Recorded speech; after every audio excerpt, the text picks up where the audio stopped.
Hi, welcome to Talk Straight Bible. I'm your host, Jeremiah Santinetti, and we're going to be talking just a little more about that great city, Babylon, and why we should study it, not only from a geographical point of view or the physical point of view, but the spiritual implications behind this city, because God took time to go down and visit it, and he brought judgment. What's so significant about this city that he brought judgment? There's a lot of cities that are built in the sense of, larger, more theological structures and all the other things that we have today. I mean, there's much more to that. But why is this Babylon so important that the Bible says God went down to visit it and he confused their language so that they could not understand one another? Thus, the whole work, the building, the construction of that city came to naught. The word Babylon actually means the gate of God. When you look up these names that the kings that were there, they're named, their names represent God. And you say, but what's wrong with that?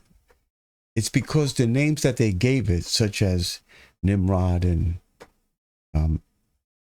Amraphel and all these other names and titles, they took unto themselves the character of God. I am Elohim. I am the El Shaddai. I am the shepherd. I am the power. I am the present one. So when we speak about God in that way, there's no problem. The problem is when we speak of ourselves in that way, that's a problem. The city was founded about 23 to 2500. It was founded in 23 to 2500 BC. And it was an empire that was shining. It had power, it had wealth. The city of Babylon was located about 50 miles south of Baghdad. And it was along the Euphrates River, which is present-day Iraq. Think about this now. Did Babylon really die?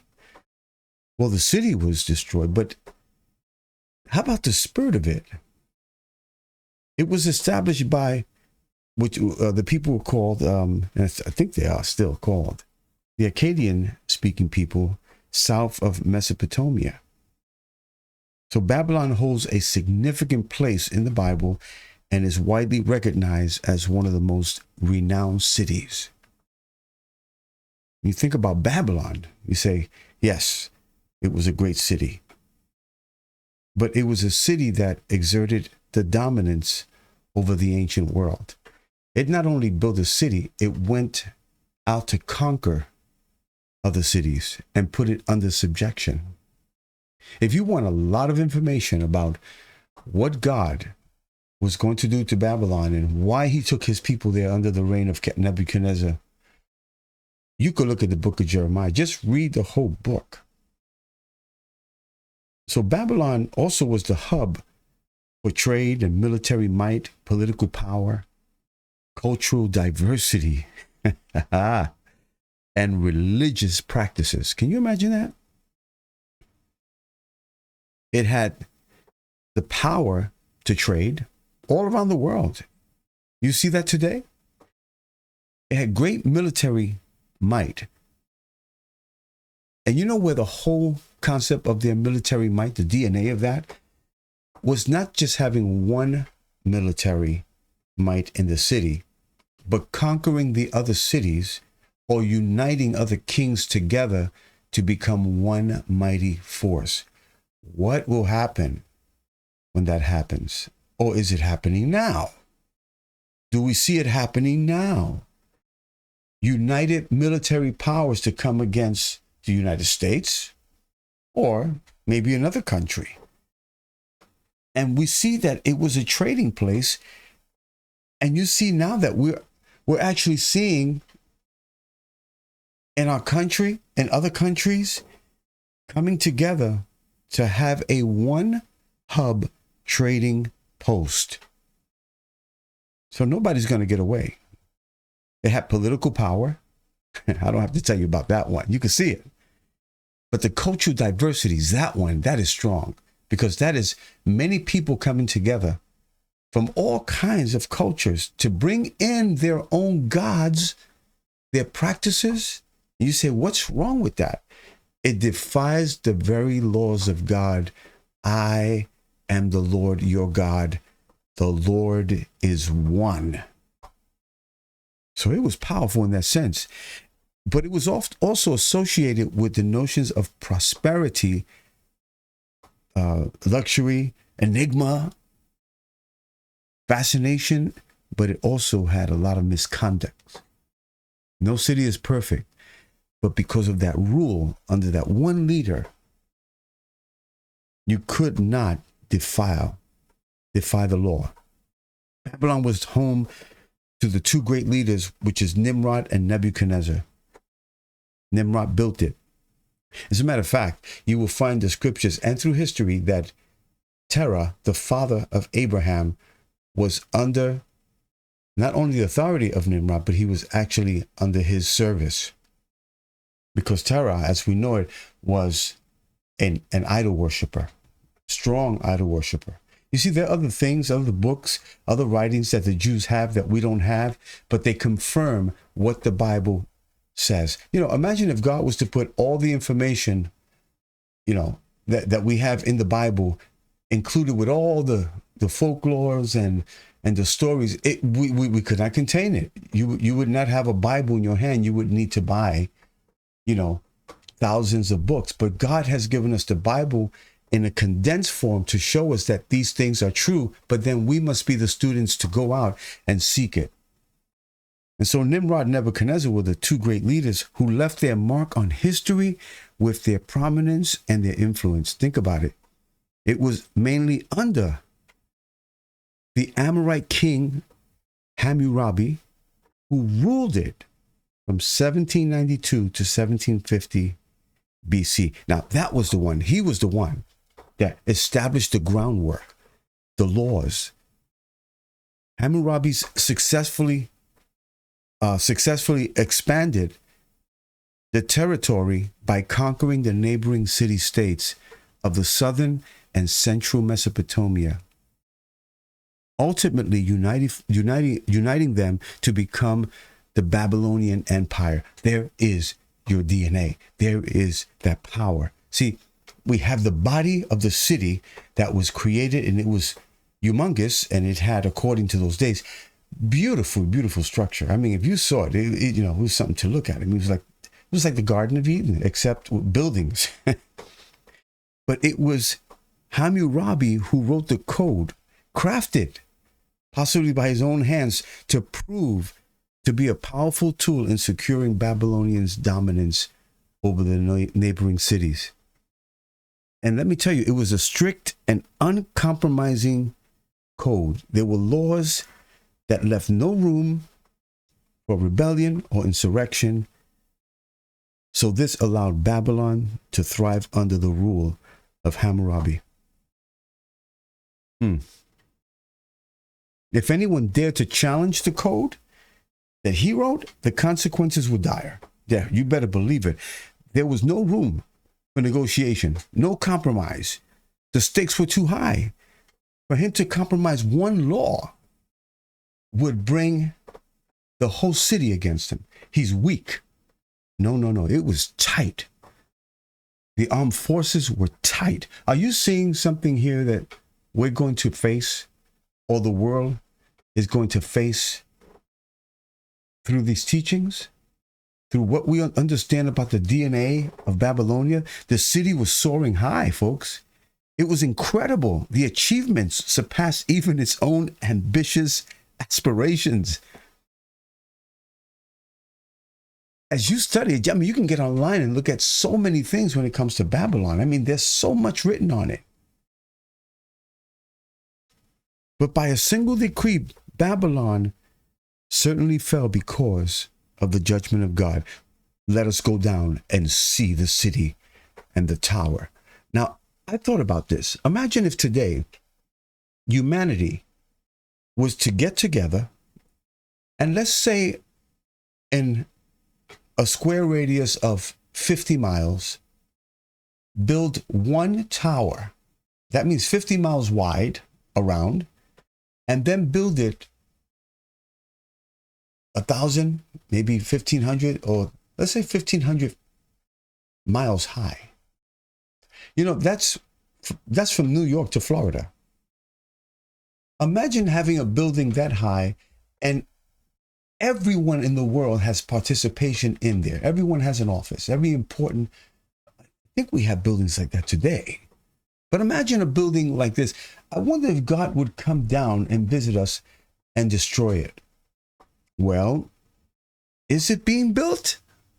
Is something happening in our world that this great power is starting to do something?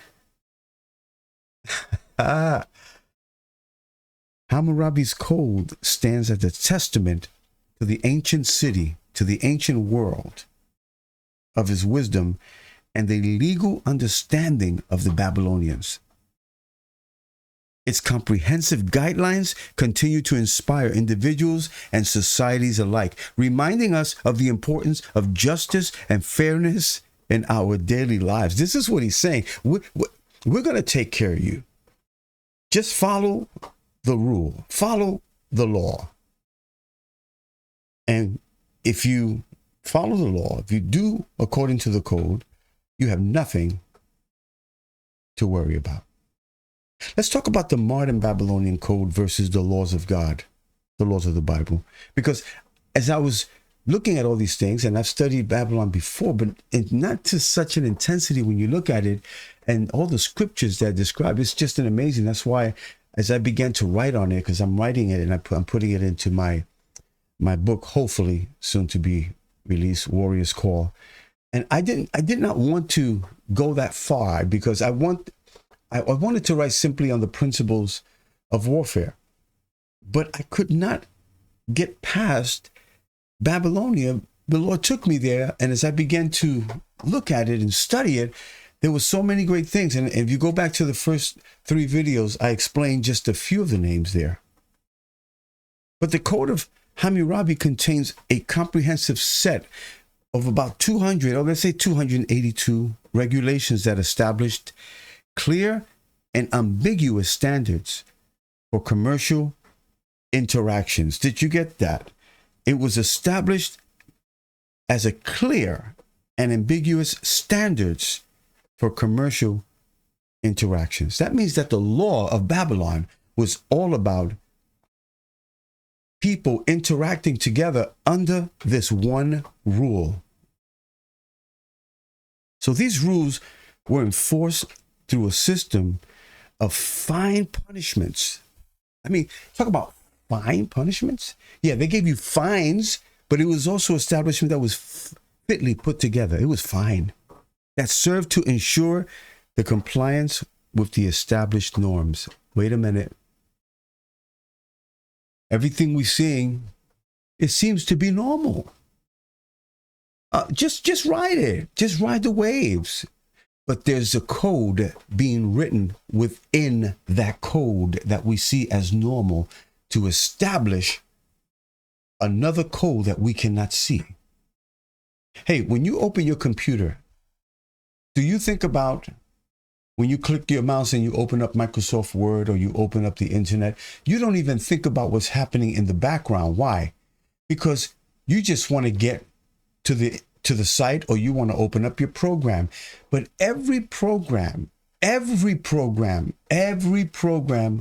is computer has to have a JavaScript. It has to have written codes behind it so that you can enter into those programs. Now, I remember a long time ago when we first started with the computers, you know, there were the 386s, and then came the Pentiums and all that.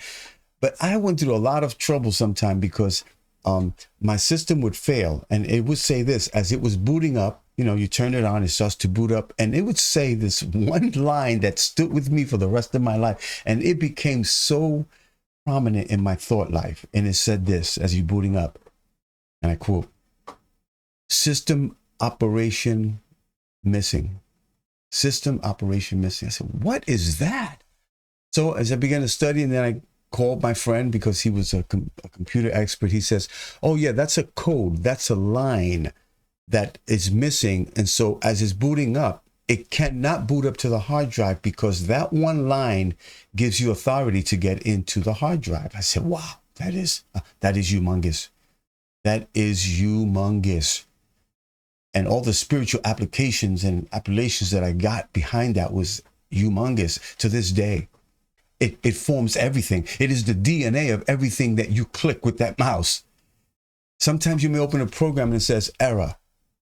Why? Because there's a line of command that's missing. But here in the modern Babylonian code, we see the interaction of the JavaScripts that are being written in the norm. See, we're living in the norm. We're like cattle being, ushered into something that we don't even see.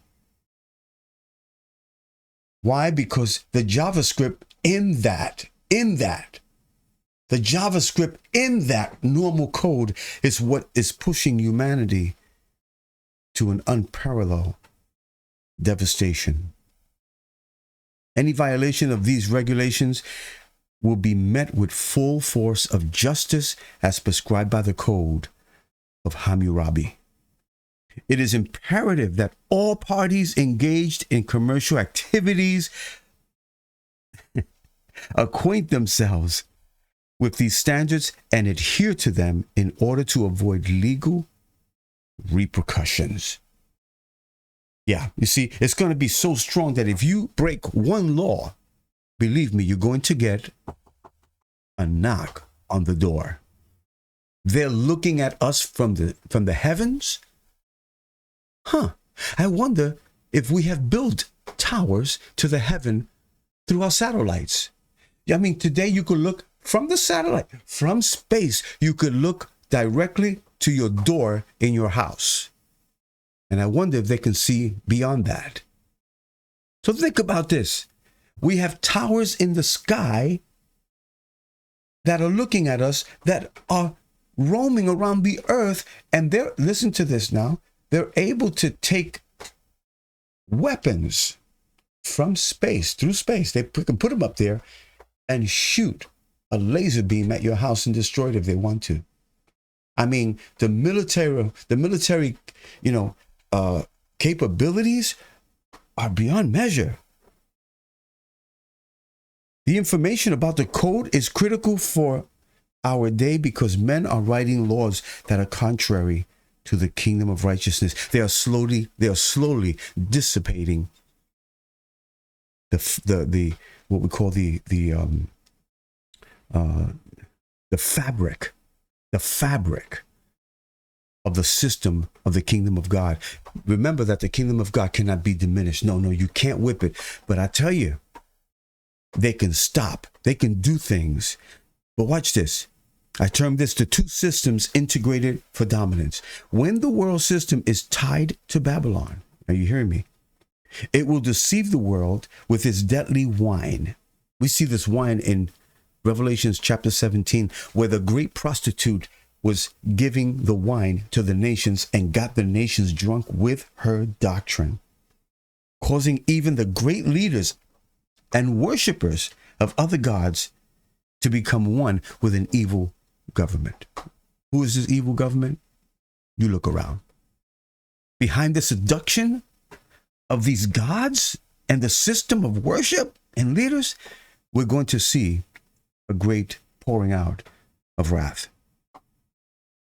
They will be consumed by the Babylonian teachings and follow the path of deception. No one will question this doctrine to the point that they will get persecuted. Instead, they will embrace it and adhere to it. But the reality of the enemy, now think about this, and I want you to think about this. The reality of the enemy is that Christians at some point must realize the true depth of what this life battle is all about. Instead, what we're doing is that we're becoming desensitized. It's like when you go to the dentist and he puts in that needle so that you won't feel your tooth being pulled out. I remember going one time to this dentist, had to have some work on a tooth. And he told me, don't be afraid. Don't worry about the pain. And I'm like, pain? He says, I've been doing this for 40 years and I know how to do it right. This is what he told me. And folks, let me tell you, he put the needle in my mouth and he worked his hand by moving it back and forth in such a way that it went into my gums. I barely felt it. And that was the end of it. But we're playing on a battleground that's easily desensitizing us to what's coming. Oh, it's the normal code. It's okay. But don't you understand? There's people up at night and they're writing new codes into the normal code so that when you click that part of your life, you say, what in the world happened here? How did I get to this place? It's a playing ground. It's a playing ground. They come to understand. They, who, us. We must understand that we're facing a powerful enemy who is much stronger unless the Lord is on their side. Now, I just want to mention very quickly, because I know time is, well, I have all the time I want, but I want you to see this now. I talked about the DNA of Babylonia and what's going on. But now I want to just show you very quickly the 4 DNAs becoming one. You say, 4? Yeah, I told this to Sister Debbie at the church the other day. I said, there are 4 vital cities that are going to come together to be one. And why? Because every city has a DNA, and they're going to make this DNA to become one. And as you know, DNA is a very powerful tool for solving crimes and identification, of individuals. It is present in everyday living. So in order for us to understand this, we got to know the character and the names of our enemies. And yesterday I told you that he is, the devil. He's the accuser, of course. And he is Satan, the adversary. He is the enemy that tempts and murders and lies. He is compared to a lion, a serpent, a dragon, even a light. He's the God of this world. But watch this. One Babylon with 4 DNAs. 4 formidable cities and nations in the last day battle as the system of world dominance. And we know that this is going to come forth through the man of iniquity. This is the Antichrist. The spirit of the Antichrist is already working here, now. John says it, the Antichrist has already come. But he is speaking about, watch this, the spirit of the Antichrist that was working even from the time of the fall. Babylon, the day that Adam and Eve fell, the spirit of Babylon, and as I mentioned yesterday, already was in play. And he says, the spirit of the Antichrist is here already. He is Babylon. He is the one who's going to take control of the entire world. But the mystery of the lawlessness of this working is already in play. But he's restrained by the power of the church. Number 1, here's the 4 formidable DNAs, the 4 formidable cities that will become one. We know Babylon was heavily populated and fortified with massive walls. There were palaces and there were temples. The town boasted of its famous structures, and they were so powerful, the gates, everything. So this is the Hammurabi's code. Babylon. The second is the Persian Empire. The Persians dated back to 490 BC, which is the before the Common Era. And it was the first to acknowledge and respect its subjects. Watch this. Different faiths, languages, and political organizations. This tolerance was reflected in the empire's administration policies. Wow. One has great power, has great prestige. The other one talks about languages, all kinds of people and faiths and organization, political agendas coming together as one. The third is Greece. Greece is mentioned. Greece is renowned for its ancient philosophers, including, watch this, Plato. We know Socrates, Aristotle. And boy, I'm going to share with you one day about one of those philosophies that the philosophers that we are following today very strongly. And it was, watch it, recognized as the birthplace of democracy. Oh, I hope that word didn't. This word has been in there forever. The birthplace of democracy is Greece. In the West, and its people invented the Olympic Games and the theater. Additionally, the ancient Greeks were pioneers in erecting grand temples with Greek columns. Okay, go back to Babylon, the code, the power, the strength of it. You know, then you have the empire of Persians, which tells you all languages, all faiths, all things come together. Greece says, hey, we have the philosophy. We're the birthplace of power. We have the Olympic Games. We have all of these things. The fourth one is the city of Rome. And as you know, Rome is the power. Rome's fame extended beyond its ancient history and includes the Colosseums and the Roman forums. Both surrounded the classical, architecture. The city is also home to the Spanish Steps. I mean, there's so much about Rome. And I told my friend one time, I said, Rome has never died. And I'm going to conclude with this. I said, Rome has never died. He said, how? I said, when you look at Rome in the time of Jesus, there was one time that the leaders asked him, should we pay tribute to Caesar? Now, Caesar is not just the first Caesar, but anyone who ruled Rome had to be under Caesar. One. Okay. He says, show me a coin. And they showed it to him. He says, whose image is this? He says, Caesar. So then give to Caesar what belongs to Caesar and give to God what belongs to God. By saying this, he put the two at the forefront, saying Rome has its power, Rome has its dominions, Rome has their existence, but God's kingdom also has eternity and all these other things that go against it. But he was saying Rome shall never die.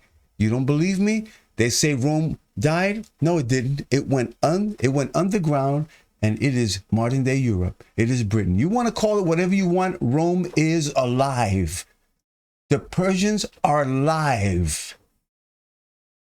Babylonia is alive. Greece is alive. But the main power is the submission of the Persians, the Greece and Rome coming under the Babylonian spirit, which will become one great harlot upon the earth. The abominations that we're going to see is going to be horror. And folks, I wonder who's going to be the sacrifice when they start sacrificing. God bless you. Have a wonderful spirit-filled day. And watch the spirit of Rome and all these powers, Babylon, Greece, and the Persians. Just go outside your door and you're going to see them all interacting as one. Until we meet again, shalom.